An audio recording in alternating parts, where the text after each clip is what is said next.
वैसे मैं यहाँ किसी की माँ बनने नहीं आई हूँ, तुम्हारे पापा के साथ रहने आई हूँ और उन्हें खुश करने आई हूँ।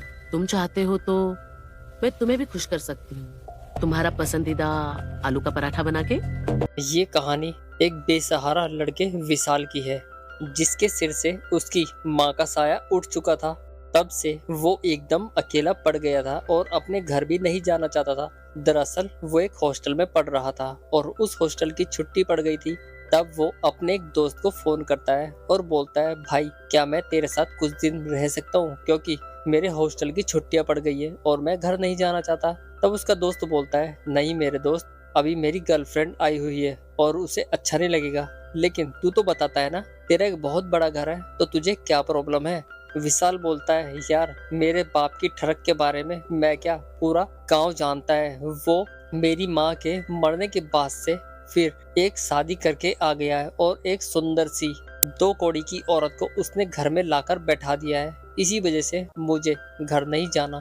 लेकिन उसका दोस्त उसकी कोई भी हेल्प नहीं कर पाता, जिस कारण वो फिर से अपने घर पहुंच जाता है। वहां पर हम उसकी माँ को देखते हैं, जो कि काफी सुंदर होती है। विशाल गेट नॉक करता है और उसकी माँ महिमा दरवाजा ओपन करती है, जो कि शॉर्ट्स पहने हुई थी। वो नहाकर बाहर आती है और विशाल उसे और वो विशाल को देखते ही रह जाता है। तब अंदर से उसका बाप देखता है और बोलता है, ऐसे आंखें फाड़ फाड़ कर क्या देख रहा है, ये तेरी माँ है।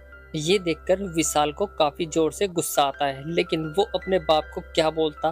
तब उसका बाप बोलता है, हमें पता था तू घर नहीं आएगा, लेकिन अब तेरी छुट्टी पड़ गई है तो तुझे तो आना ही पड़ा ना। तेरी माँ के जाने के बाद मैं भी बिल्कुल अकेला हो गया था, जिस वजह से मैंने शादी कर ली। तब विशाल बोलता है, तुमने शादी कर ली और मुझे बताया तक नहीं।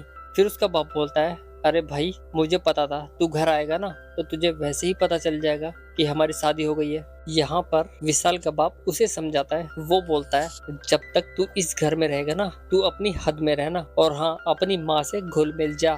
तब विशाल को काफी जोर से गुस्सा आ जाता है। वो बोलता है, मेरी माँ मर चुकी है और आपकी पत्नी भी। तभी यहाँ पर महिमा उसके लिए उसकी पसंद का आलू का पराठा लेकर आ जाती है। वो बोलती है, आज मैंने तुम्हारी पसंद का आलू का पराठा बनाया है। तब विशाल बोलता है, मेरी पसंद केवल मेरी माँ ही जानती थी और वो ही मेरे लिए सब कुछ किया करती थी, तो मेरी माँ बनने की कोशिश मत करो। विशाल की ये बात सुनकर विशाल का बाप उसे फिर से गुस्से से बोलने लगता है, लेकिन यहाँ पर महिमा उसे शांत कर देती है और बोलती है, तुम्हारा बेटा है, वो अभी नहीं तो कुछ दिन बाद समझ जाएगा। इसके बाद विशाल नाराज होकर वहां से अपने रूम में चला जाता है और अपने रूम में सामान फेंकने लगता है। तब महिमा अपने पति को समझाती है। वो बोलती है, अभी विशाल को कुछ मत बोलो, अभी उसे अनकंफर्टेबल फील हो रहा है, लेकिन कुछ टाइम बाद उसे यहाँ पर अच्छा लगने लगेगा। चलो अब मैं विशाल को देख कर आती हूँ, उसे क्या हुआ है और वो क्या कर रहा है। वहां पर उसकी माँ विशाल के रूम में जाती है तो देखती है कि विशाल ने सारे तरफ कपड़े ही फैला दिए थे। विशाल की माँ उन कपड़ों को संगवाने लगती है। वो एक एक करके सभी कपड़ों को उठाने लगती है। यहाँ पर महिमा विशाल को काफी समझाने की कोशिश करती है। वो बोलती है, इन कपड़ों को फेंकने का क्या फायदा, अगर तुम्हें गुस्सा आ रहा है तो मुझ पर उतार दो ना। फिर वो बोलती है, मैं यहाँ पर किसी की माँ बनने नहीं आई, बल्कि मैं तो तुम्हारे पिताजी को खुश करने आई हूँ, मतलब उनका ख्याल रखने आई हूँ। अगर तुम यही चाहते हो कि मैं तुम्हारा भी ख्याल रखूं तो गुस्सा थूक दो।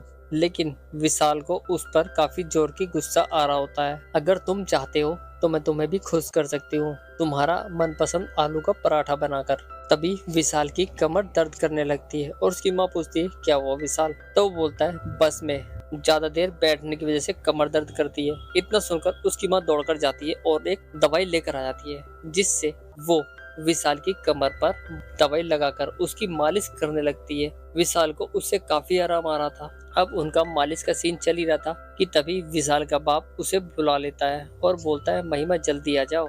जिसके बाद महिमा को अपने सुख को वहीं विराम देकर अपने पति के पास जाना पड़ता है। यहाँ पर महिमा का पति बोलता है, तुमने सुबह मुझे कुछ बोला था, याद है? तुम अपनी गर्मी को बचा कर रखना, रात में काम आएगी। तो वो अब घड़ी आ चुकी है। तब महिमा बोलती है, हाँ मैंने कहा था और मुझे ठीक से याद है, लेकिन मैंने अभी नहीं, रात के लिए कहा था।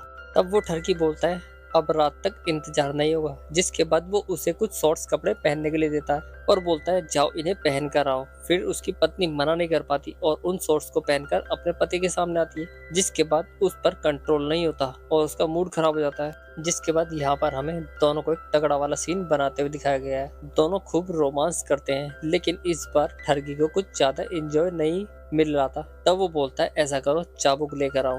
तब उसकी माँ बोलती है चाबुक बाहर है और विशाल जाग रहा होगा, अगर वो रूम से बाहर आ गया तो। तब उसका बाप बोलता है वो रूम से बाहर नहीं आने वाला, तुम जाओ और चाबुक लेकर आओ। जिसके बाद वो चाबुक लेने चली जाती है और यहाँ पर वो ठरकी पता नहीं अब क्या क्या सोचने लगता है। उसका पता तो हमें नेक्स्ट एपिसोड में चलेगा कि वो चाबुक से क्या करने वाला है। इसी के साथ ही हमारा ये एपिसोड खत्म हो जाता है। तो मिलते हैं नेक्स्ट वीडियो में, तब तक के लिए धन्यवाद।